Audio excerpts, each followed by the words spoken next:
তাহলে কি এবার থেকে প্রতি মাসে আমিও 1,500 টাকা করে পাবো?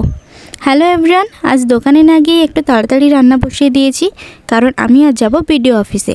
আর আজ রান্নার মধ্যে ছিল কাঁচা লাউয়ের তরকারি ও সয়াবিনের তরকারি। আর তারপর খেয়ে দিয়ে সাইকেল নিয়ে বেরিয়ে পড়েছি গাড়ি ধরবো বলে। সাইকেল নিয়ে যাচ্ছি কারণ গাড়ি স্ট্যান্ড থেকে আমাদের বাড়ি বেশ কিছুটা দূর, তাই। তারপর গাড়িতে উঠে পৌঁছে গেলাম আমাদের নামখানা বিডিও অফিসে, যেখানে এখন যুবসাথী ফর্ম ফিল আপের কাজ চলছে। আর সেখানে পৌঁছে এত লোকের লাইন দেখে প্রথমে তো আমি টেনশনেই পড়ে গেছিলাম যে এই লাইন শেষ করে আমি আজ ঠিক কটার সময় বাড়ি পৌঁছাবো। তাই ঝটপট লাইনে দাঁড়িয়ে পড়ি ফর্মটা নেওয়ার জন্য। তারপর ফর্ম নিয়ে ফিল আপ করে যখন জমা করতে যাই, সেখানে গিয়েও দেখি যে এখানেও বিশাল লম্বা লাইন।